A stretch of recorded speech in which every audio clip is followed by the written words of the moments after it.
ሶስተኛ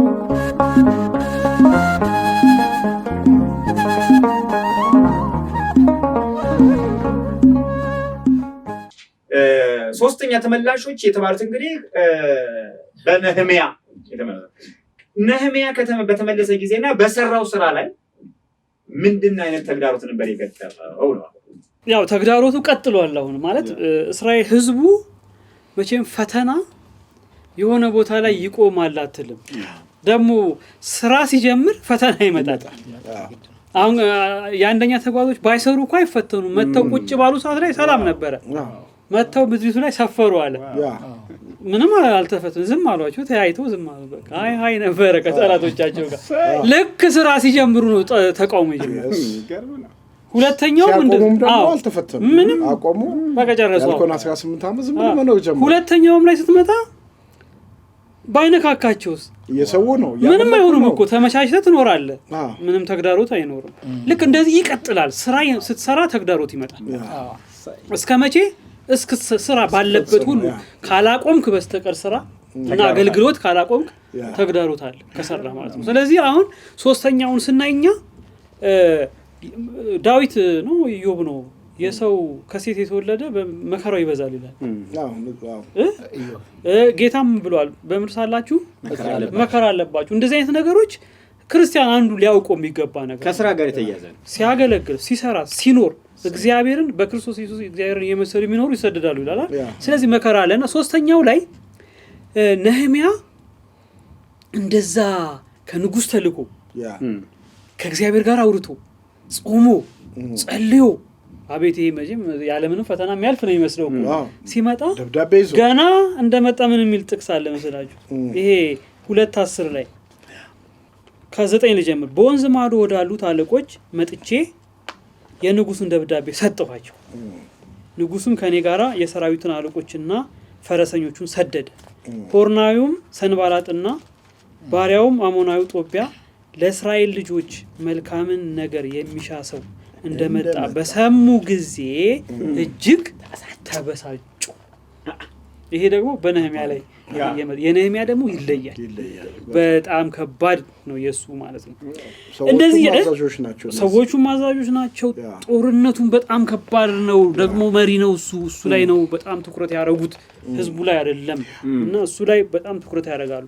ሌላውንም እናንብ እስቲ አንዳንድ ጥቅሶች 4 ላይ ያው ነህሚያ የመጣው ቅጥሩን ሊሰራ ነው ብለናል አይደል? ማደስ ላይ ስንመለከት የነህሚያ ድርሻ ሸክም ቅጥሩን ማደስ ነው፣ ቅጥሩን መስራት ነው ብለናል። አሁን እሱ ላይ ነው እንግዲህ ተቃውሞ የጀመረው። ኢየሩሳሌምን የሚሰራ ነው። ይሄ ደግሞ መቅደስ የሚሰራ አይደለም፣ ሰው የሚሰራ አይደለም፣ ኢየሩሳሌምን የሚሰራ ሀገር የሚገነባ መሪ መጣ። በቃ እዚህ ላይ ደግሞ ጀመረ ደግሞ ሀገሮች ተነሱ። 4 ላይ ሰንባላጥም ቅጥሩን እንደተሰራ ይላል። እንደሰራን በሰማ ጊዜ እጅግ ተቆጣ፣ ተበሳጨ። ይሄ ገና ጅማሬው ላይ ነው። በአይሁድም አላገጠ። በወንድሞችና በሰማሪያ ሰራዊት ፊት እነዚህ ደካሞች አይሁድ የሚሰሩት ምንድን ነው? ይተውላቸዋልን? ይሰዋሉን? በአንድ ቀንስ ይጨርሳሉን? የተቃጠለውንስ ድንጋይ ከፍርስራሽ መልሰው ያድኑታልን? ብሎ ተናገረ። አሞናዊውም ጦቢያ ባጠገቡ ቆሞ በድንጋይ በሚሰሩት ቅጥራቸው ላይ ቀበሮ ቢመጣበት ይፈርሳል። አምላካችን ሆይ ተንቀናልና ስማን። አያችሁት? ንግግሮቻቸው ሽባ የሚያደርግ ሰራተኛን የሚያደግ ውስጥ ነው የሚመጣ። ኢቭን ድንጋዩን ሁሉ ነው የተቹት። የተቃጠለ ድንጋይ ታድናለህ? እንደገና መልሰህ ትገነባዋለህ ወይ? ሲሚንቶ ይይዛል ወይ? እንደማለት ነው። ስለዚህ በጣም ይሄ ምዕራፍ 4ን ብትቀጥሉት በእነዚህ በጽሁፍ ሁሉ ይጀምራል። ምዕራፍ 6ን ብታዩት ፍርስራሽ ሁሉ አንዳች እንዳልተወጣበት ጦርነት ነው። በቃ ይሄ ደግሞ በጣም በየደረጃው ምዕራፍ 6ንም ስታዩ በቃ ፋይት አለ። የነህሚያ ደግሞ የሚለየው ነቢያት ይገዙበታል። የውስጥ ጠላት አለበት። አጠገቡ አዛዡ ስራ የሚያሰማራው ትንቢት ይናገራል። ለምን አይመጡም? ይምጡና እነሱ ምስሉ ይላል። ና እንውረድ ብለውሃል። ናኑረድ ሊገሉት ይፈልጉ ነበር ይላል። ክፉ ለማድረግና ለመግደል ያስቡ ነበር፣ ይጠሩት ነበር። ና እንገናኝ ይላል። ነህሚያ በጣም በየእንትኑ አይታችሁ ከሆነ እግዚአብሔርን እየለመነ ነበር ይሰራ ነበር። በጣም እሱን ደግሞ ለመግደል ሁሉ አስበው ነበር። እስከ መቅደሱም ጠርተው መቅደስ ውስጥ አብረው ነበሩ። አሁን በውስጥ ደግሞ ከነዚህ ከጦቢያና ሰንባላት ጋር የተወዳጁ ካህናት ነበሩ። ልጆቻቸው ልጅ ለልጅ የተዳዳሩ ተዳድረው ያሉ አሉ። እነዚህም ቅድም ያልናቸው ማለት ነው ከአህዛብ ጋር የተጋቡ ነበሩ። ስለዚህ ይሄ ነህምያ ቅጥሩ እንዳይሰራ የተደረገ ጦርነት በውጭም ነበረበት፣ ይልኩበታል። በገንዘብ ተገዝቶ ነበር ይላል አይደል? በገንዘብ እየተገዙ ምን ያደርጉ ነበር? ያወሩ ነበር። በቃ ስለሱ መልካም ነገር ያወሩልኝ ነበር እየመጡ ማግባቢያ ነው ሄደ። አዎ በብዙ ተግዳሮት ግን ነህምያም በ52 ቀን ቅጥሩ ሰርቶ ጨረሰ። እኔ ግን እዚህ ላይ መናገር እንፈልገው ነገር አለ። ምናልባት እናንተን ብትጨምሩ በዛውም የምፈልገው ማለት ነው ተግዳሮቶቹ አሉ አይተናል ማለት አይነታቸው ቢለያዩ እንደ ስራው እንደ ጠላት እንደ ጊዜው ተግዳሮቶች አሉ። ጠላት ይመጣባል ብለናል። አገልግሎት ያለ ተግዳሮት አይሆንም ብለናል። ግን እነዚህ ሰዎች ተግዳሮቶቹ እንዴት ነበር ያለፉት? እነ ዘሩባቤል እነ እዝራ እነ ነህምያ እንዴት ነበር ተግዳሮቱን ያለፉት? ዝም ብዬ አንዳንድ ነገር ገረፍ አንደኛ እግዚአብሔር ራሱ ጣልቃ ገብቷል በህይወታቸው። ከዛ ከንጉሱ ጀምሮ ሞገስ እየሆናቸው እቃ ንብረት ህዝብ እያነቃቃ የህዝቡ ልብ እያነሳሳ እግዚአብሔር ጣልቃ እየገባ ይረዳቸው ነበር። ሁለተኛ ይጸልዩ ነበር ይላል። ጸሎታቸው አገልግሎታቸው በጸሎት የተሞላ ነበር። አይታችሁ ከሆነ ቅድም እዝራ ሲነበብ አንድ ምዕራፍ ሙሉ ሁለቱም ጸልየዋል። ረጅም ቁጥር ምዕራፍ 9 እና 8 ነው ጸሎት።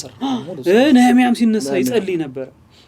እግዚአብሔር ሆይ አምላካችን ምን አድርገን እርዳን፣ ተንቀናልና ምን አድርገን አስበን ጸልየው ሁሉ የሚጀምሩት ይሄንን ያዙልኝ። ሁለተኛ የምድር ስርዓት ይከተላሉ አይደል? ደብዳቤ ሲጽፉባቸው ደብዳቤ ይጽፋሉ አይደል? እነሱም ሲመጡም ደብዳቤ ይዘው ነው የመጡት። ሲቃወሟቸው ለተቃውሟቸው መልስ ይሰጣሉ። ይሄንንም ተግዳሮቶቻቸው የሚያልፉበት ነው። ይሄ ለኛም ትልቅ ትምህርት ስላለ። ሶስተኛ እግዚአብሔር ነብይ ይልካል። ነቢያትን እየላከ ጣልቃ ይገባ ነበር አይደል? በእነዚህ ነገሮች ነው ያለፉት መከራዎቻቸውን የተወጡ። ዝም ብለው ቁጭ ብለው እያለቀሱ ወይንም የእግዚአብሔርን ጊዜ በቃ ጊዜው አይደለም ብለው ማለት ነው። እንደዛ አይደለም። ኦሬዲ እግዚአብሔር አውጇል። ስሩ ብሎ አውጇል። አምጥቷቸው ኢየሩሳሌም ተቀምጠዋል። ያንን ከባድ ነገር አልፈው መተዋል። አሁን ለሚነሳው ተግዳሮት የሚያስፈልገውን ምላሽ በጽድቅ የተሞላ ምላሽ ይሰጣሉ። ጸሎት ደግሞ ወሳኝ ነበር። የምድር ስርዓት ወሳኝ ነበር። እግዚአብሔር ነቢያት አንዴ ነው አይደል? ሐጌና ዘካርያስ የመጡት እሱ መቅደሱ ላይ ነው። ከዛ በኋላ ነቢያት ብዙ አልተጠቀሱም። እግዚአብሔር ጣልቃ ይገባል፣ ግን ሁሌ ይገባል በሚለው አይደለም ምናምነው። በቃ ይሰራሉ። የምድር ስርዓት የጸሎት ግን ህይወት በጣም ወሳኝ ነበር። ሞገስ የሚሆናቸው እግዚአብሔር ነበር። አቅም የሚሆናቸው እግዚአብሔር ነበር። ስለዚህ ይሄንን ተግዳሮት ሁሉ አልፈው በድል የተጠናቀቀ እንደሆነ መታደሱ ያሳያል። መመለሳቸው እግዚአብሔር ተቀበላቸው፣ መጡ። ያደሱት የሰሩት ነገር ሁሉ እያንዳንዱ ምን አረገ እያለ ነው የሚሄደው። አለቀ፣ ተፈጸመ፣ ተጠናቀቀ እያለ ነው የሚሄደው። ቅጥሩም ተፈጸመ ብሏል። ነህምያም እዚህ ጋር ምን ብሏል? ተፈጸመ ብሏል። እነዚህም ለዩ አለ። ስለዚህ ስራው ተጀመረ። ተግዳሮት ነበረው፣ ግን አለቀ እግዚአብሔር በሚፈልገው ልክ። ይሄን ነው ምንድነው መጨረሻው ላይ እኔም ለማከል ተግዳሮት ያለፉበት ላይ እንትን የመሪዎቹንም የህይወት ጥራት ወይም ኳሊቲ ማየት አለ። አንዳንድ ጊዜ ምንድነው የእግዚአብሔር የሰጠው ስራ ማን እጅ ላይ ነው የወደቀው? እሱ በጣም ወሳኝ ነው። ደግሞ ያውቁት ነበር ማለት ከእግዚአብሔር ጋር እንደሚሰሩ ያውቁት ነበር።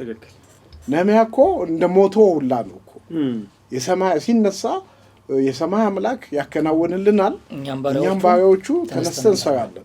ስለዚህ የስራው ባለቤት እግዚአብሔር ነው የሚለውን በደንብ አውቆት ገብቶት ነው ፖይንቱ ማለት ነው። ሁለተኛ ህጉን የመስማትና በህጉ ያላቸው አቋም ደግሞ ወሳኝ ነው።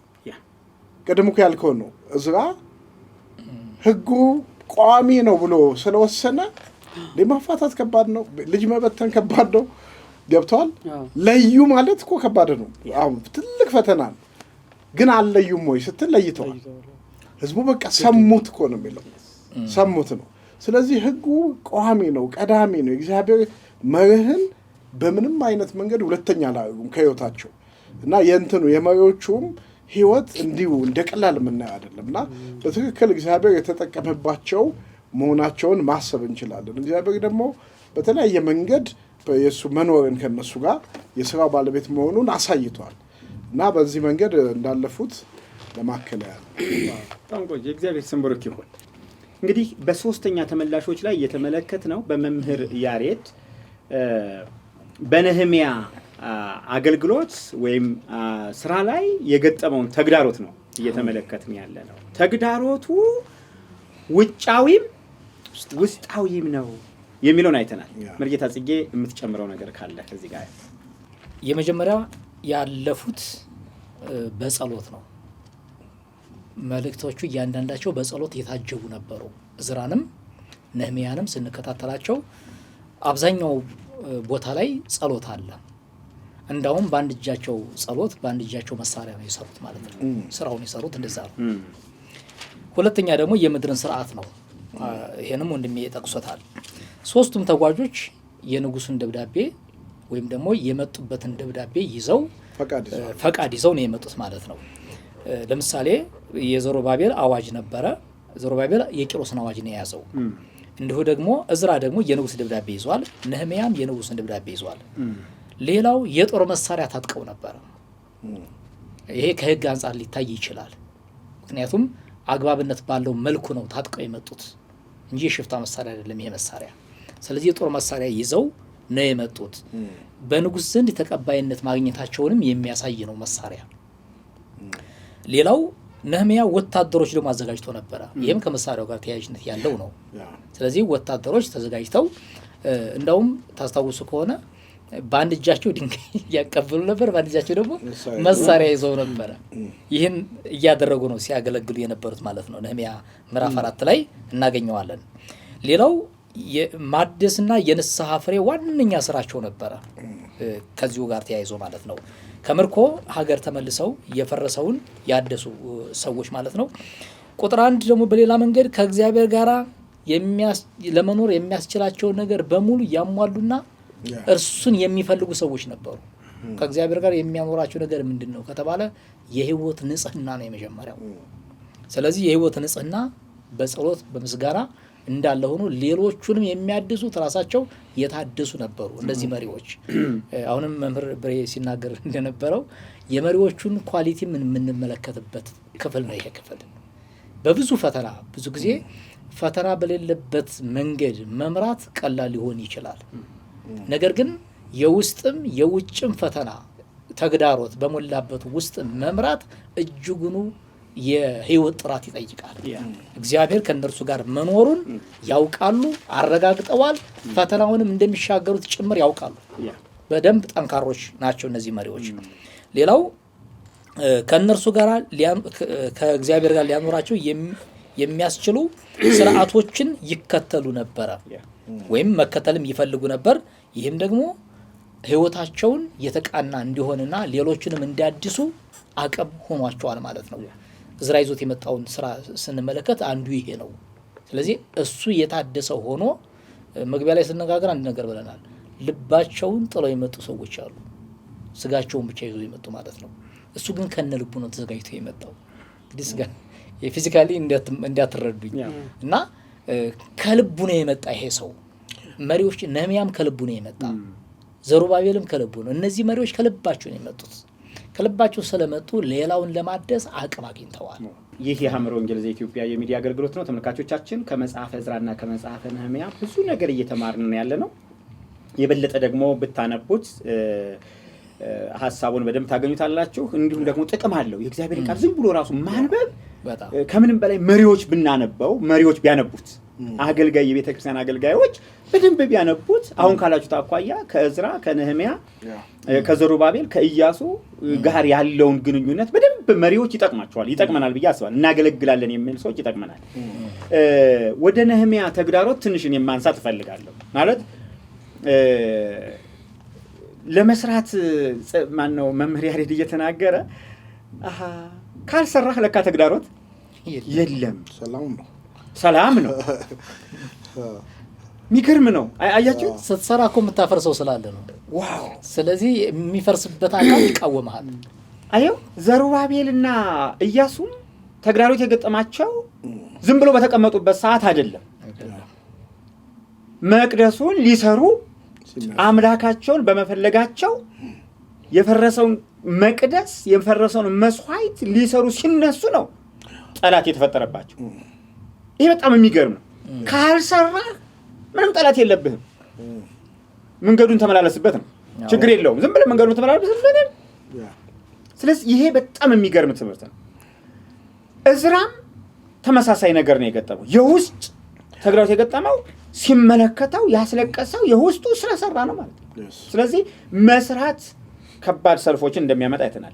ወደ ነህምያ 3ኛው ክፍል ላይ ስንመጣ 3ኛው ተመላሾች ላይ የሚሰሩት ላይ ቅጥሩ ላይ ስንመጣ እንዲሁ ቅጥሩ ተሰራ በ52 ቀን እንዲሁ አይደለም። 52 ቀን በስራ 52 ቀን በተግዳሮት። ስራውም ጨካኝ ነው፣ ተግዳሮቱ በዛው ልክ ከነገስታት ጋር ነው። በነገራችን ላይ የሀገር ገዢዎች ናቸው። በጣም ይህን ሲናገር አንድ ደስ ያለኝ ክፍል አለ። የምዕራፍ 4 ነህምያ ምዕራፍ 4 እነሱም በቃ ተግዳሮቱ ምን እንደሆነ ስለገባቸው ነገራችን ላይ የጻፉት እኮ ማለት በጣም ከባድ ስለሆነ እግዚአብሔር ዛሬ ለኛ ሊያስተምረን ማለት ነው። ሰንባላጥም ቅጥሩን እንደሰራን በሰማ ጊዜ እጅግ ተቆጣ። መጀመሪያም ተቆጣ የሚል ነገር በነገራችን በዚህ በነህምያ ላይ ተቆጣ የሚል ተናግሯል። መልካም የሚያስብ ሰው እንደመጣ በሰማ ጊዜ ምን አለ? ተቆጣ። አንድ ገና እሳቤው እንኳን አስቆጣቸዋል። ሳይሰሩ እኮ ነው። ስለዚህ ለካ መልካም እሳቤ ምን ያስብላል? ሰዎችን ያስቆጣቸዋል የሚለው አንድ እንደ ተግዳሮት ነው። ይሄ ማለት ነው። ማለት በነገራችን ላይ ሐሳብን መጀመሪያ ሰው ከተቃወመው ለመስራት ከባድ ይሆንባል፣ ለመነሳት ማለት ሐሳብን ነው የሚመጣው። ሐሳቡን የተቃወሙት መልካም የሚያስብ ሰው እንደመጣ በሰሙ ጊዜ ምን አለ? እጅግ ተቆጡ። ተግዳሮት ነው አንዱ ነው። ሁለተኛ ስራው ሲጀመር ተቆጣ እኮ ብቻ አይደለም፣ ማነናቁ በሳጨቱ ወይ ስማ ወልድ መስኩልስ አለው ከባድ ነው። በጣም ከባድ ነው ነገራችን። ፍርስራሽ አልቀረ ድንጋይ ሳይኮሎጂካሊ መንፈስና ነው እሱ ነገራችን። ያው ቃላቶች እዚህ ስለተጻፉ ይመስለናል። በነገራችን ላይ ካልተነካን ይሄ አይገባም። እንደዚህ ይላል፣ በሰማ ጊዜ እጅግ ተቆጣ፣ ተበሳጨ፣ በአይሁድም ላይ አላገጠ። ይሄ እንደ ህዝብ ነው። በወንድሞችና በሰማሪያ ሰራዊትን ፊት እነዚህ ደካሞች አይሁድ በጣም የነ ዳዊት ዘር ነው እኮ ይሄ የቃል ኪዳን ህዝብ ነው። ደካሞች ይችን ቃሏት ነው በኋላ ተጠቅሟታላችሁ ያስባል። በጣም በመናዛምድበት ጊዜ ጥሩ ስለሆነ ከተሐድሶ አገልግሎት ጋር በጣም ጥሩ ስለሆነ ደካሞች የሚሰሩት ምንድነው? ይተውላቸዋልን? ይሰዋሉን? በአንድ ቀን ሲጨርሳሉን? የተቃጠለውንስ ድንጋይ ከፍርስራሹ መልሰው ያድኑታልን ብሎ ተናገረ። አሞናዊ ጦቢያም ቀበል ብሎ እንደ ቅኔ ዘራፊ ማለት ነው አይደል? ከሰንባላት ተቀብሎ አዎ፣ ይሄ ቅኔ እንደ ይሄ ማንደርደሪያው ላይ እንደሚቀመው ማለት ነው። ትክክል ነው ይበሉ አንተ አለና እንደሱ ልግለጠው እኔ በኔ ቋንቋ እንደሱ ስለሚያምር ማለት ነው። አሞናዊ ጦቢያም ባጠገቡ ቆሞ ሲል ዘራፊ ነው አይደል? ያኛው እየዘረፈ ነው።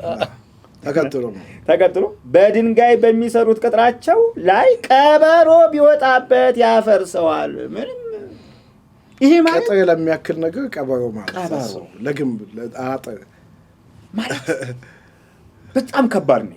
የገጠመው ነህምያን ደስታ ብቻ አይደለም የገጠመው። ደስታው ምንድነው?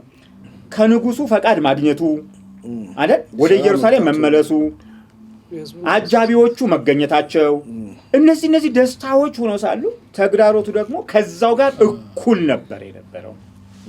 ስለዚህ ቅጥሩን የሰሩት በምን ውስጥ ነው? በብዙ ተግዳሮት ውስጥ ነው።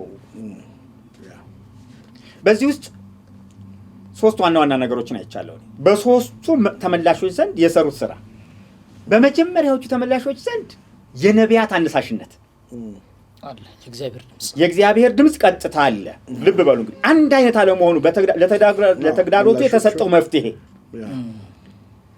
ስለዚህ ሐጌና ዘካርያስ ትንቢትን መገለጥን ያመጡ ነበረ።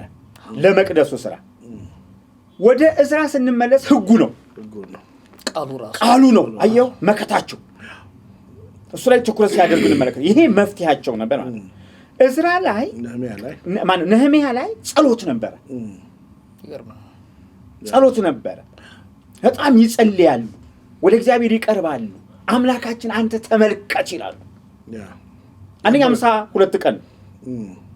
ስለዚህ አሁን ህጉን የሚያነቡበት ተሰብስበው ሰዓት አይደለም። የሚገርማችሁ ነገር መሰዊያ የሚያቀርቡበት ሰዓት አይደለም። ስራ ላይ ናቸው። 53 ቀን ስራ ላይ ሙሉ ቀን ልብ በሉ። ስለዚህ እዝራ ላይ መስዋዕት ማቅረብ አለ፣ ምን ማቅረብ አለ እዛ ጋር። ይሄ 52 ቀን ሙሉ ጸሎት ሙሉ ታምኖ ነበር የነበረው ማለት ነው። ስለዚህ እነዚህ ነገሮች መሰረቶች ናቸው። የእግዚአብሔርን ድምጽ መስማት አስፈላጊ ነው። መጸለይ አስፈላጊ ነው። ህጉ ላይ ትኩረት ማድረግ አስፈላጊ ነው። እነዚህ የመፍትሄ አካሎች ሆነው አይቻለሁ ማለት ነው። ስለዚህ በተግዳሮት ውስጥ ነው ቅጥሩ የተሰራው። ምዕራፍ 1 እና ምዕራፍ 2 ብቻ ሰዎች ማንበብ የለባቸው። መጽሐፈ ዕዝራ ሙሉን ማንበብ አለባቸው። እንዴት ፈጸሙት? ሃሌሉያ ተሰካለት ምናምን ብላችሁ ተግዳሮት አለ።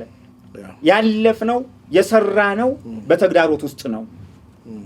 እንዲሁ በደስታ ቀን በቀን አይደለም። የሚገሉን ነበሩ። ውረድ እንውረድ ሁሉ ይሉት ነበር። ቅድም መምህር ያሬድ ተናግሮታል። ሐሰተኛ ነቢያት መምህር ጽጌን የተናገርከው ሐሰተኛ ነቢያቶች ተገዝተው እንደውም ነህምያን እኮ መቅደስ ውስጥ እንግባ ብሎት ነበር። በእግዚአብሔር ያስከስቱት እኮ ነው። ብዙ ባንዳዎች ተገኝተዋል። ባንዳ በዚህ ዘመን ቋንቋ ማለት ነው ተገኝተዋል። ብዙ ባንዳዎች እንደውም ብዙ ባንዳ ያለው በነገራችን ላይ ነህምያ ላይ ነው። ነህምያ ላይ ነው። ዕዝራ ላይ አይደለ? ባንዳ ነህምያ ላይ እጅግ ያለ ነው። ካህን የለ፣ ነብይ የለ፣ ባንዳ ነው። ለምን ቤተ መቅደሱ ማደሪያ አድርገው የተቀመጡ ነበሩ፣ ከዛ ወገን የመጡ ማለት ነው። የሚገርም ነው። ስለዚህ በዚህ አሁን ውስጣዊ ተግዳሮትም ነበር ማለት ነው። አዎ በጣም ውጫዊ ብቻ ሁለቱንም አቀናይቷል። በእርግጥ መጽሐፍ ይሄ ዕዝራና ነህምያ ስንመለከተው ውጫዊና ውስጣዊ ተግዳሮት ኃይለኛ ነው። በነገራችን አንድ ውጫዊ ተግዳሮት እኮ ዕዝራ ላይም እኮ የባይዳን ሴቶችን ማግባት አይደለም፣ ውስጣዊም ውጫዊም እኮ ነው። ስለዚህ ይህንን አይተናል። በጣም የሚገርም ነው ተመልካቾቻችን። ይህ የአእምሮ ወንጌል ዘኢትዮጵያ የሚዲያ አገልግሎት ነው። መጽሐፈ ዕዝራና መጽሐፈ ነህምያን በጣም በሚገርም ሁኔታ እኔ እየተማርኩ ነው። እውነት ለመናገር እየታነጽን ነው። እግዚአብሔር በዚህ ጸጋ እንዲባርከን ከምንም በላይ እናገለግላለን ስንል በጣም የሚገርም ነውና በጣም እንደተጠቀማችሁ ተስፋ እናደርጋለን። እንግዲህ አሁን የምጠይቃችሁ ከዚህ ምን እንማራለን ነው ማለት ከሶስቱ ተመላሾች አገልግሎት፣ ግብር፣ ህይወት ምን እንማራለን? መምህር ጽጌ ካንተ ልጀምር። ምን እንማራለን? በመጀመሪያ ደረጃ እነዚህ አባቶች የሄዱበትን ወደ ስደት የሄዱበትን ኃጢአት አውቀው እነ ዕዝራ፣ እነ ነህምያ፣ እነ ዘሩባቤል፣ እነ ኢያሱ እነዚህ አጠቃላይ አብረው ያሉት ቲሞቹን በሙሉ ማለት ነው በንስሐ ወድቀው ያ የነበረው ኃጢአት እንዳይመለስ አድርገዋል። እኛ ደግሞ መማር ያለብን ከትላንትና ስህተት ተምረን ዛሬ በህይወት በጽድቅ በቅድስና መቀጠልና ወደፊት ደግሞ ሌሎች ነገሮች እንዳይሉ እንዳይከሰቱ በእግዚአብሔር ቃል እንደዚሁም ደግሞ በጸሎት በልመና በእግዚአብሔር ፊት መቀጠል እንዳለብን አያለሁኝ። ለዚህ የእግዚአብሔር ቃል መርሃችን ነው። የእግዚአብሔር ቃል እንግዲህ አጠቃላይ የሚነግረን ያለፈውን ነገር ተው ብቻ ሳይሆን ወደፊት ያለ ህይወታችን መቀጠል እንዳለበት ነው። አንድ ጊዜ ከታደስን በኋላ ወደ ኋላ የምንመለስ ከሆነ ወይም ደግሞ እንድንታደስ የሆንበት የቀደመ በደል አለ። ከዛ በደል ታድሰን ነው እንደዚህ ይሆን ነው። ተመልሰን ወደዛ ምን ሄድ ከሆነ መታደሳችን ከንቱ ነው የሚሆነው። ስለዚህ እግዚአብሔር የሚፈልገው በእኛ ህይወት ላይ የተቀደሰ አኗኗር እንድንኖርለትና በተለይም እንደ ሐዲስ ኪዳን ደግሞ እንደ እግዚአብሔር ሰው የሚታደሰውን አዲሱን ሰው ክርስቶስን ለብሰን እንድንቀጥል ነው። በመጽሐፍ ህድግ ወለብዩ ወልበሱ ወለ ሐዲስ የሚል አለ። አሮጌውን ነገር ተውት ብሎናል። አሮጌውን ሲባል እንግዲህ የግድ ብሉይ ኪዳን ማለት ብቻ አይደለም። የኛ ህይወት ራሱ ትላንትና ያለፍንበት መንገድ አለ፣ ትላንትና እየኖርንበት ኑሮ አለ። እንደዚሁም በጴጥሮስ መልእክት ላይ አከለክሙ ሞአድ ዘሐለፈ ዘተቀነክሙ ለሥጋክሙ ይላል። እዚህ ቀደም በስጋችሁ የተገዛችሁበት ዘመን ይብቃችሁ ይላል። ከዛስ እሚይዘሰ ይልና ከዚህ በኋላስ ጾሙ፣ ጸልዩ፣ ለእግዚአብሔር ተገዙ ነው የሚለው ከዛ በኋላ ያለው ነገር። እንዲሁም ደግሞ አንደኛ ጴጥሮስ ምዕራፍ 1 ላይ ቅዱሳነ ኩኑ እስመ አነሂ ቅዱስ አነ የጠራችሁ ቅዱስ ነውና እኔ እናንተ በኑሯችሁ ሁሉ ቅዱሳን ሁኑ የሚል ቃል አለ። ስለዚህ እንደሚታዘዙ ልጆች ባለማወቃችን ወራት ስናደርጋቸው የነበሩ አጉል ምኞቶች በሙሉ ትተን ወደ እግዚአብሔር እንድንመለስና የጠራን ቅዱስ መሆኑን አውቀን ተረድተን በኑሯችን ሁሉ ቅዱሳን እንድንሆንለት ይፈልጋል። ስለዚህ የታድሶ አገልግሎት ማለትም አሁን ዕዝራና ነህምያ ላይ ያየነው ከታደሱ በኋላ ያላቸው ምንድነው? ተለዩ ነው ያላቸው። ለይቷቸዋል። ከተለዩ በኋላ ማስቀጠል የግድ ሆኖበታል ማለት ነው። ስለዚህ ምንድነው ያደረገው? እሱ ለማስቀጠል እኛስ ማድረግ ያለብን ምንድነው? የመጀመሪያው እግዚአብሔርን ቃል ነው ያነበበላቸው አይደለ? የእግዚአብሔርን ቃል ሲያነብሰው ይለወጣል፣ ህይወቱ ይታደሳል፣ ትላንትና የነበረበትን በደል ይመለከታል፣ ወደፊት መቀጠል ያለበትን መንገድ ግልጽ ባለ ሁኔታ ያየዋል። ስለዚህ እኛም ወደ እግዚአብሔር ቃል ስንመለስ አባቶቻችን በሳቱት መንገድ ላለመውደቅ እኛም ትላንትና በሳትነው መንገድ ላለመውደቅ የእግዚአብሔርን ቃል እያነበብን መርሃችን አድርገን እንዲሁ ደግሞ በጣም አስደማሚ ነገር ከአገልጋዮቹ ተመረናል። ከነ ዕዝራ ከነ ነህምያ እየተማረው ነገር አለ።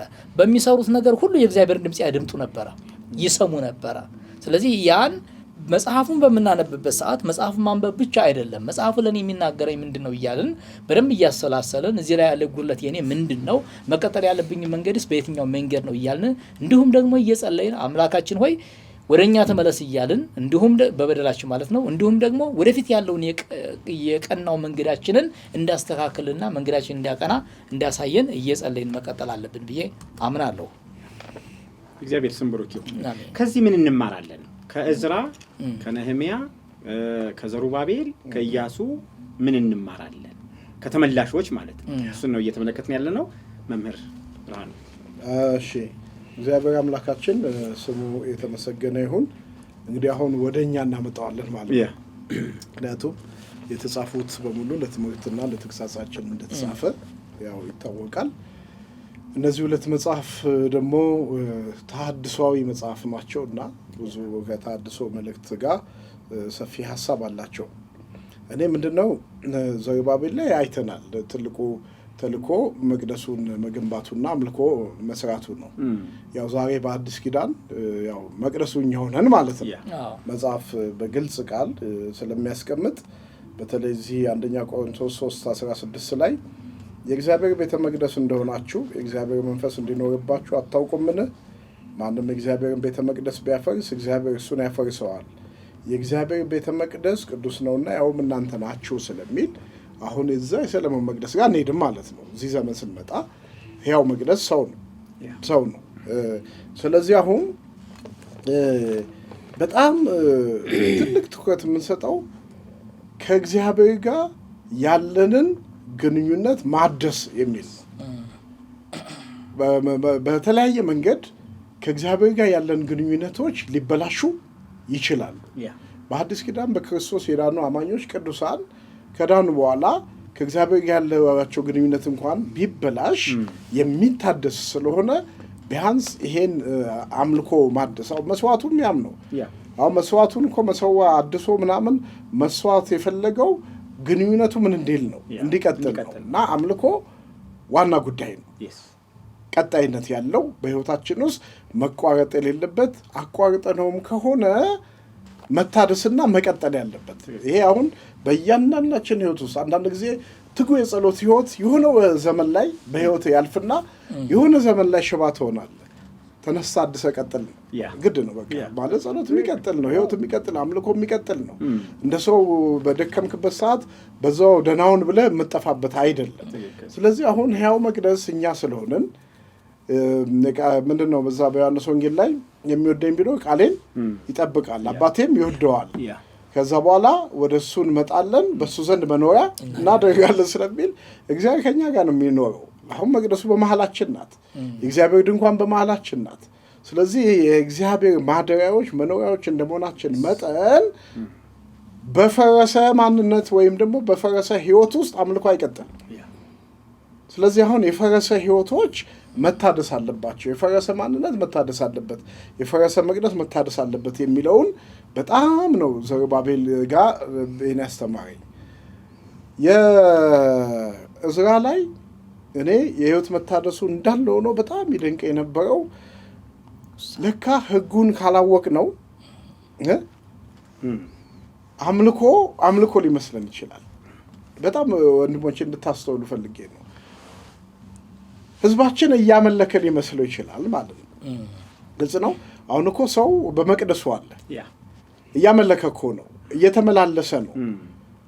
ህጉን ካለማወቁ የተነሳ እኔ ከአምላኬ ጋር ነኝ ብሎ ሊያስብ ይችላል ማለት ነው። አሁን በህጉ ስትፈተሽ እንዴት ነህ ነው። አሁን እዝራ መቼም ህዝቡን ሲያየው የህዝቡ መሳት የታየው በተጻፈው ህግ ነው። ከአሕዛብ ጋር አትቀላቀል ተለይም እኮ በህጉ ባይጻፍ ኃጢአት አይደለም። ስለዚህ ህጉን እያሰበ የህግ መምህር እንደመሆኑ ህዝቡን ሲያየው ህዝቡ ስቷል ነው። ስለዚህ እኛ በህጉ እንዴት ነን? ህዝባችን በህጉ እንዴት ነው? አምልኳችን በህጉ እንዴት ነው የሚል ፍተሻ ያስፈልጋል ማለት። በዚህ ሲፈተሽ የወደቀው መታደስ አለበት። አሁን ይሄኛው ህግ መጽሐፍ ቅዱስ የህይወት ታድሶ ነው የሚያመጣው ማለት ነው። መጽሐፍ ቅዱስ ለህይወት መታደስ በጣም የሚያስፈልገን እንደሆነ ያው በጣም በተለይ ያው በአእምሯችሁ መንፈስ ታደሱ ይላል እግዚአብሔር ቃል ብዙ ስፍራ። እኛ ታድሶ ያስፈልጋል ስንል ያው ዝም ብለን አይደለም፣ በምክንያት ነው። የሰው ህይወት ከወደቀበት ማንነት ሊነሳ የሚችለው በቃሉ ሲታደስ ስለሆነ ይህን የህይወት ታድሶ የነዝራን መንገድ በጣም ለአገልግሎታችን ወሳኝ እንደሆነ ማሰብ ይቻላል። የነህምያም ተልእኮ ቢሆን ቀላል አይደለም ማለት ቅጥር ለእስራኤል ቋንቋው ሌላ ስለሆነ ማለት ነው። ዝም ብሎ ግንብ ገንብቶ አጥር የማጠር ጉዳይ ሳይሆን ህዝብ የመሆን እንደገና ደግሞ ከጠላት ራስን ምን ማለት የመከላከል እንደ አንድ መንግስት የቀደመውን ማህበረሰብ ምን ማለት ነው የመመስረት ነው። እና በዚህ መንፈስ ስናይ ሁለንተናዊ ታድሶ ያስፈልጋል። ታድሶ አንድ መንገድ ብቻ አይደለም። ቀደም ሙሴ እያልከው ነበር፣ በየዘመኑ ለሚነሱ ሰዎች እግዚአብሔር የሚሰጠው ሸክም ምንድን ነው? የተለያየ ነው። ስለዚህ እንደ ታድሶ ስናይ ታድሶ ያስፈልጋል ነው እንጂ ምን አይነት ስንል ልዩ ሊሆን ይችላል። በሙሴ ውስጥ ያለው ሸክም በያሬድ ውስጥ ያለው በጽጌ በኔ ውስጥ የተለያየ ሊሆን ይችላል። ግን እነዛን ሁሉ እግዚአብሔር ለሚፈልገው ታድሶ ይጠቀምባቸዋል። እና እነዚህን ስናይ በዚህ በተለይ በእነዚህ ሶስቱ የታድሶ እርምጃዎች ውስጥ ወሳኝ ሆነው እናገኛቸዋለን። እና እነዚህን ደግሞ በሕይወታችን እንዲቀጥሉ የመሪነት ሚና ትልቅ ስፍራ ይይዛል። ሶስቱም ጋር የምናየው የመሪነት ስፍራቸው ትልቅ መሆኑ ነው። ዘሩባቤል እግዚአብሔርን ድምፅ ለመስማት ለመታዘዝ ፈቃደኛ መሆኑ፣ እዝራ ህጉ ካለ አለ ብሎ አቋም ለመውሰድ መጨከኑ፣ የፈለገ ልጅ ይበተን ግን የእግዚአብሔር ህግ ቋሚ ነው በፍጹም ማለቱ፣ ነህምያ ደግሞ ሊያቆሙት ከሚችሉ ተግዳሮቶች በላይ እግዚአብሔር የማየቱ እንደው ህዝቡን በነዛ በንቀት ቃላት እንኳን እንዲህ ብለው ሲያስፈራሩበት ተዋቸው፣ ታላቁና የተፈራውን ጌታ ምን በሉ ይላቸው ነበር። አስቡ፣ አሁን እነሱ ቃል እኮ የሚያስፈራ ነው ለማህበረሰቡ፣ ከስራ የሚያስታጉል ነው። ተዋቸው፣ ታላቁና የተፈራውን ጌታ አስቡ ብሎ ጨክኖ የወጣበትን ስናይ እንደ መሪ ደግሞ ተሐድሶን እናመጣለን ብለን የምናስብ አገልጋዮች ወንድሞች ቅዱሳን ከነዚህ በሶስቱ የታድሶ መሪዎች ብዙ ነገሮች ልንማር እንችላለን። በሰዓት ስለምንገደብ እነዚህን ካልኩ ማከል ካለብኝ አክላለሁ። እግዚአብሔር ስም ብሩክ ይሁን። የተወደዳችሁ ተመልካቾቻችን ይህ የሐመር ወንጌል ዘኢትዮጵያ የሚዲያ አገልግሎት ነው። ከእዝራ ከነህምያ ከኢያሱና ከዘሩባቤል ምን እንማራለን ወይም ከመጽሐፈ እዝራና ከመጽሐፈ ነህምያ ምንድነው የምንማረው የሚለውን እየተመለከትን ያለነው። ምክንያቱም ወደኛ ካላዛመድ ነው የሆነ ዘመን ታሪክ እያወራን ነው ማለት ነው። ዛሬም እነዛን የገጠመ እኛም በተለየ መንገድ የሚገጥመን ነገር ስላለ ማንሳት ስላለብን እውነት ነው። ስለዚህ መምህር ያሬድ ምን እንማራለን?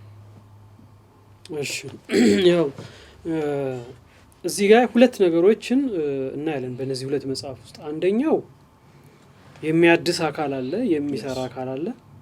ሁለተኛው ደግሞ ራሱ የሚሰራው ሲታደስ የሚያሳይ ነገር አለ። ሁለት ነገር ነው የምናየው።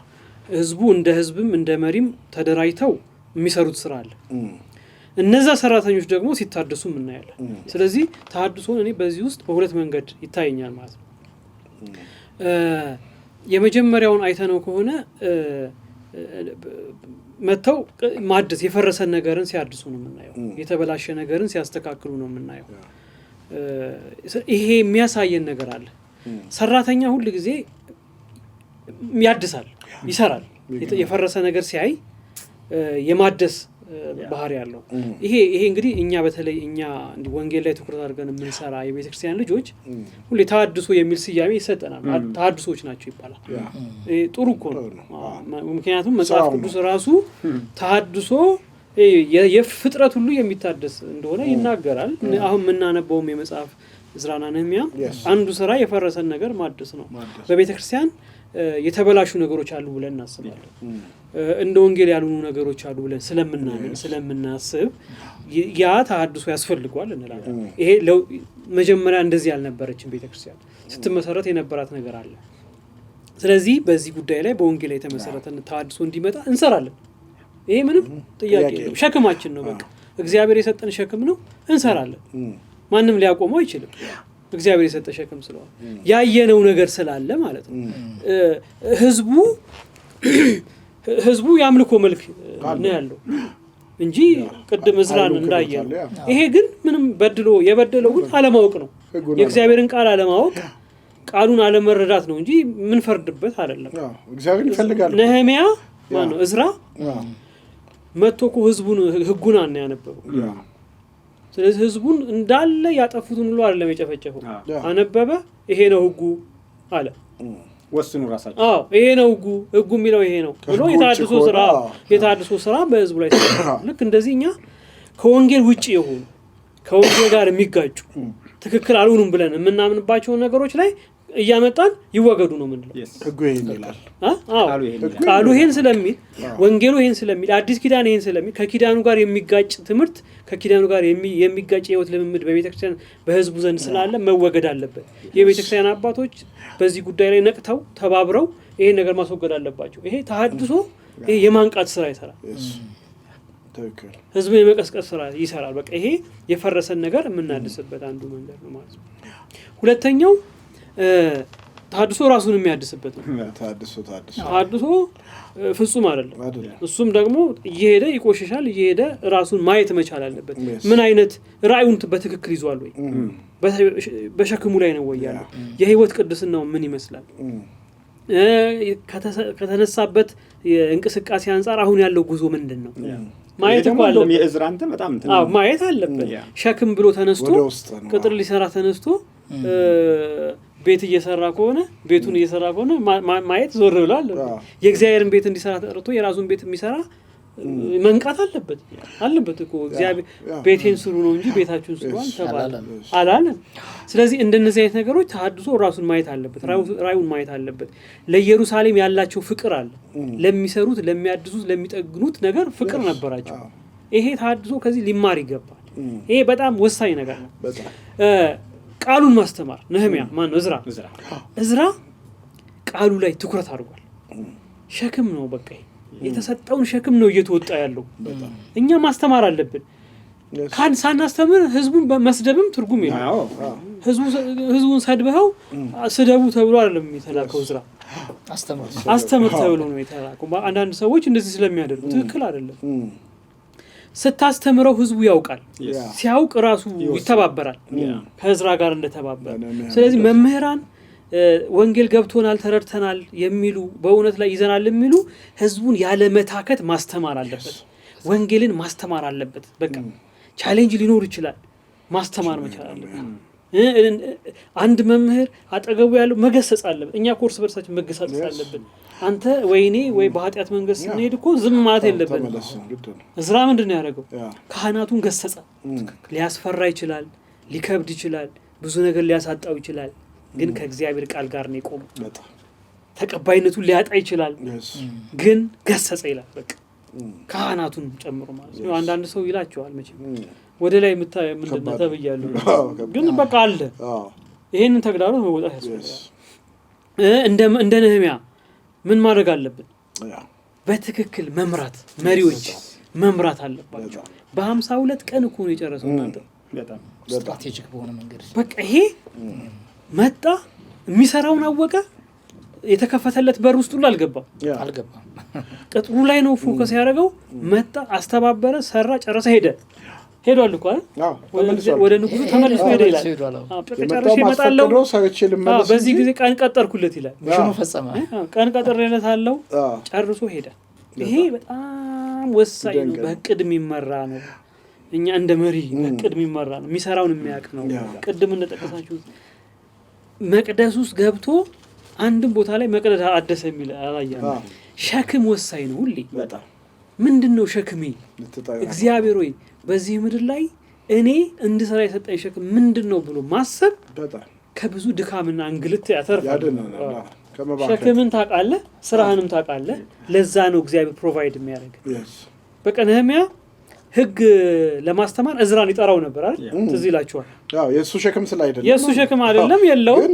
ልክ የሆነ ስህተት ሲያይ እዝራን ይጠራዋል። ይጠራና አስተምር እዝራ እኔ ቅጥር ላይ እና እንደዚህ መቀባበልን፣ አንዱን ጸጋ ማክበርን፣ አንዱ ያለውን መጥቶ እንዲያገለግል እንዲሰራ ማድረግን፣ ይሄ በጣም ወሳኝ ነገር ነው። በጥቅሉ ግን ተሐድሶ የተሰረቀ ውጤታማ የሆነ ነው። እነዚህ መጽሐፎች ተሐድሶ በውጤታማ መንገድ የተመራ ተሐድሶ ብንለው ደስ ይለኛል። እና ያለቀ በቃ ተጀምሮ ያለቀ ተሐድሶ በተግዳሮት ውስጥ ቢያልፍ ማለት ነው። ይሄ በጣም ደስ የሚል ነገር። የእግዚአብሔር አምላካችን ስም ብሩክ ይሁን። ይህ የሐመረ ወንጌል ዘኢትዮጵያ የሚዲያ አገልግሎት ነው። ተመልካቾቻችን መጽሐፈ ዕዝራንና ነህምያን እየተመለከትን ያለ ነው። በጣም እየተማርን ያለ ነው። ተመልካቾችም በደንብ እንደተማራችሁ ተስፋ እናደርጋለን። ምን እየተማርን ነው በሚለው ከመጽሐፈ ዕዝራ ከመጽሐፈ ነህምያ በግለሰብ ሰዎች ደግሞ ስንጠራ ከዘሩባቤል ከኢያሱ ከዕዝራና ከነህምያ አገልግሎት ምን እየተማርን ነው የሚለውን እያየን ያለ ነው። እኔ እንግዲህ እንዲሁ ወንድሞቼ የተማርኩትን ነገር ያው መናገር ስላለብኝ ለኛ ከምንም በላይ ለተሐድሶ አገልግሎት በጣም መሰረት ስለሆነ ነው ያጠና ነው። ይህንን የምትመለከቱ የተሐድሶ ወንድሞችም መጽሐፈ ዕዝራንና ነህምያን ብዙ ጊዜ እንደምታጠኑት እናውቃለን፣ እንደምታነቡት እናውቃለን። የምናጠናበት መንገድ ብዙ ነገር ስላለው ነው። የመጀመሪያው መቅደሱን በሰሩ ጊዜ መቅደሱ ተጓጉሏል እና የሚገርመው ሲተጓጎል ህዝቡ ሰልችቶት ነበረ። የት ላይ እንደተውት ላሳያችሁ። መጽሐፈ ዘካርያስ ትንቢተ ዘካርያስ ዘካርያስ 4 ከቁጥር 6 እስከ 10 ጀምሮ ያለውን ላንበው። ለዘሩባቤል የተባለው የእግዚአብሔር ቃል ይህ ነው። ይሄ የተወሰደው ዕዝራ ምዕራፍ 5 ቁጥር 1 ላይ ያለው እዛ ባጭር ነው የተቀመጠው።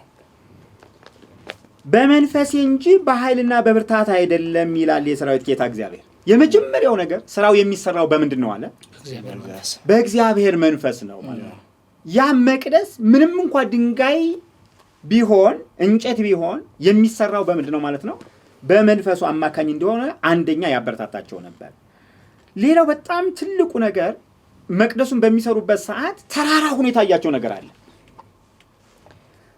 ታላቅ ተራራ ሆይ አንተ ምንድነህ? በዘሩባቤል ፊት ደልዳላ ሜዳ ትሆናለህ። እኔ በጣም ይሄንን አስታውሳለሁ። አንድ ስብሰባ ላይ የኛን አገልግሎት ክብደት በጣም የምናገለግለው አገልግሎት ክብደት ላይ ያለው ለማድረግና የሚያስፈራሩ ሰዎች አሉ።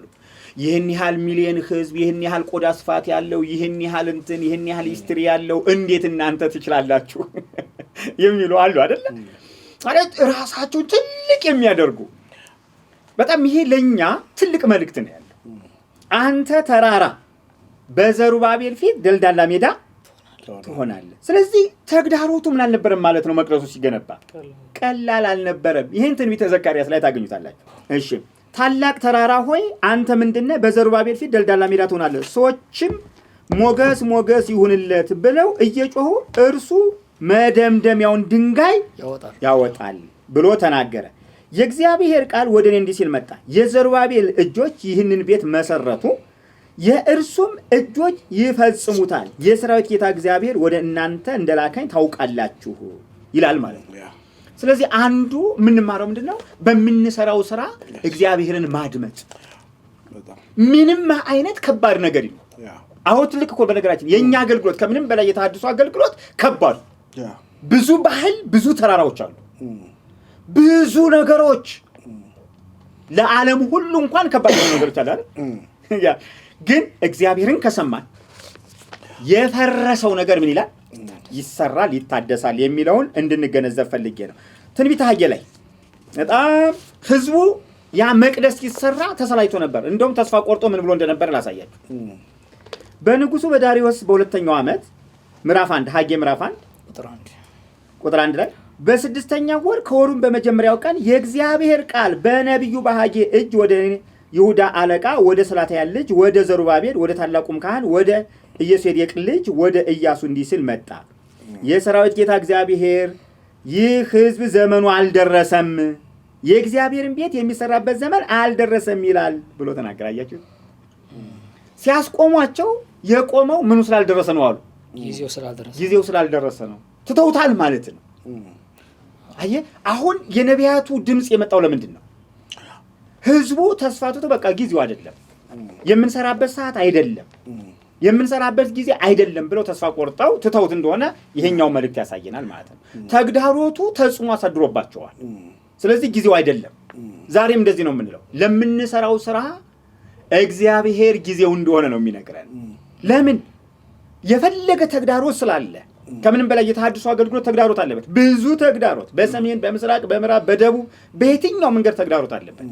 ግን ተግዳሮቱ ተልኳችንን እንዳያስረሳን ይሄ የሐጌ መልእክት አንዱ መልእክት ነው ማለት ነው።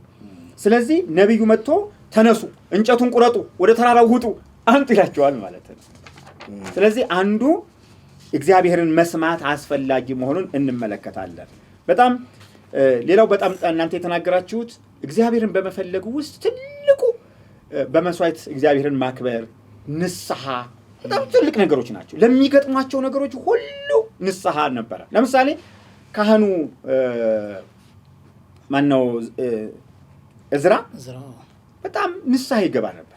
በሚገጥመው በዛው በውስጣዊ ተግዳሮት ንስሐ ይገባ ነበር። ምክንያቱም መሪ አንዱ በእግዚአብሔር ፊት መሆንን ምን አለ ማለት ነው? አለማቋረጥ፣ ወይም ደግሞ በሚገጥመው ችግር ወዲያው በእግዚአብሔር ፊት መሆን፣ ወዲያው እግዚአብሔርን መጠየቅ። ስለዚህ ቀድሞ ሰዎችን ከመገሰጽ፣ ቀድሞ ሰዎችን ለማስተካከል ከመሞከር በፊት ይልቅ ስለ ሰዎቹ ይጸልይ ነበር።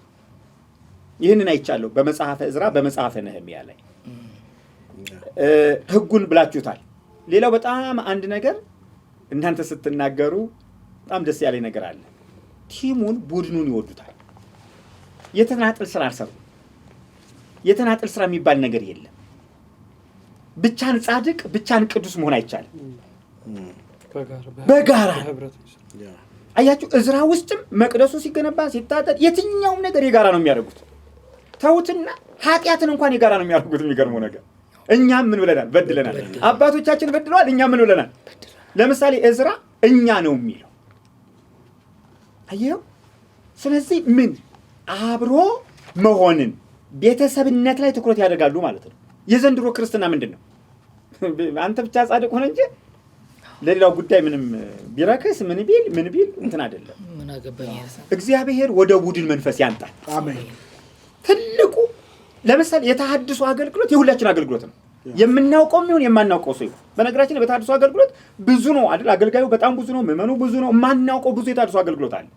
ያንዱ የተሐድሶ ድክመት የኔም ድክመት ነው ማለት ነው። ስለዚህ እዝራ ላይ ምንድነው የምንመለከተው? ሌሎቹ ስለበደሉት በደል እሱ በእግዚአብሔር ፊት ይሆን ነበር። ንስሐ ይገባል።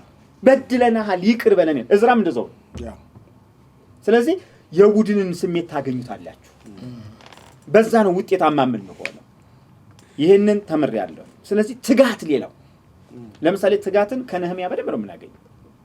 ካስተባበር በአጭር ጊዜ ረጅም ርቀት ያለውን እንትን ቅጥር የፈረሰውን በ52 ቀን የደመደመው መታመን፣ መትጋት፣ ማስተባበር አይደል?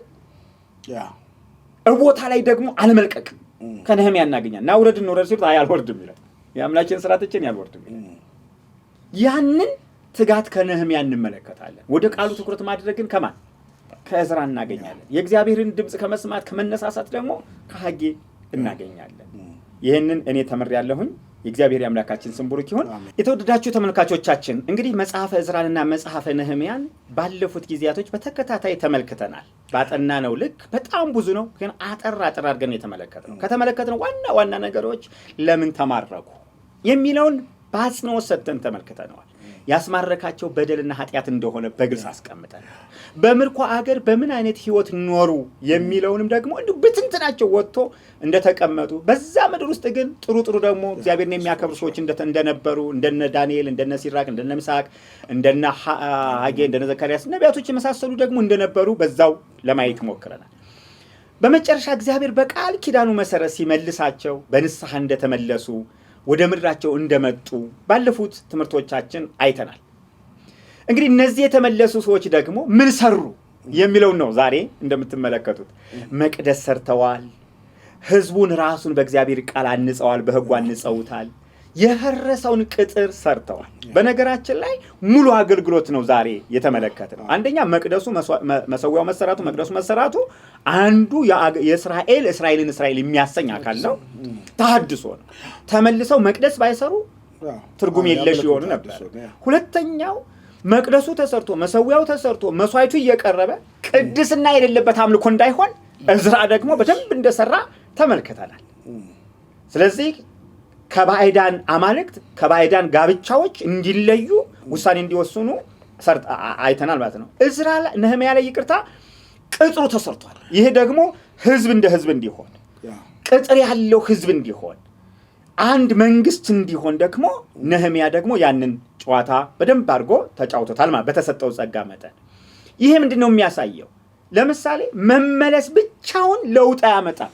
ከህይወት ጋር መኖር እንዳለባቸው በደንብ መቅደሱም ህጉን መፈለግም ቅጥሩም ማስቀጠልን ነው የሚያሳዩት። ለኔ አይደል ማስቀጠል የተመለሰው ህዝብ እንዲቀጥል በህይወት እንዲቀጥል ከእግዚአብሔር ጋር እንዲቀጥል ምኑ መሰራት አለበት? መቅደሱ መሰራት አለበት። ያ መሰዊያው መሰራት አለበት። እስራኤል ሆኖ በእስራኤልነት መልክ በእስራኤላዊ ባህሪ በእስራኤላዊ ወግ እንዲቀጥል ህጉን መማር አለበት። ያለበለዚያ መቀጠል አይችልም። እንደ አሕዛብ ነው የሚሆነው። ሌላው እንደ እስራኤል ሆኖ እንዲኖር ቅጥሩ መቀጠል ነበረበት ማለት ነው። ስለዚህ እነዚህ መሪዎች ከእምነት ጋር ከጸሎት ጋር ከንስሐ ጋር ከማደስ ጋር በሚገባ እዝራ፣ ነህምያ፣ ዘሩባቤል፣ ኢያሱ፣ ሐጌ፣ ዘካርያስ እነዚህ በጣም የሚገርም መንፈሳዊ ግንባታ ቁሳዊ ግንባታዎች አጠቃላይ ሰርተውታል ማለት ነው። የእግዚአብሔር አምላካችን ስም ብሩክ ይሁን። ያገለግላችሁን ወንድሞቼ እግዚአብሔር አምላክ ይባርካችሁ። ተመልካቾቻችንም ለሌሎቹ ሼርና ላይክ በማድረግ ይህንን አገልግሎት አስፋፉ። አገልግሎታችንም በዚሁ አጋጣሚ እንድትደግፉን በዚህ በምታዩት አካውንት ላይ ድጋፋችሁን እንድታደርጉልን ጥሪ ማስተላለፍ እንፈልጋለን። በሚቀጥለው ደግሞ በሌላ ርዕሰ ጉዳይ በመጽሐፍ ቅዱስ ዙሪያ ላይ ይሄ አውድ ይቀጥላል። ተመልሰን እስክንገናኝ መልካም ጊዜ፣ መልካም ሳምንት። እግዚአብሔር አምላክ ይባርካችሁ። ወስብሐት ለእግዚአብሔር።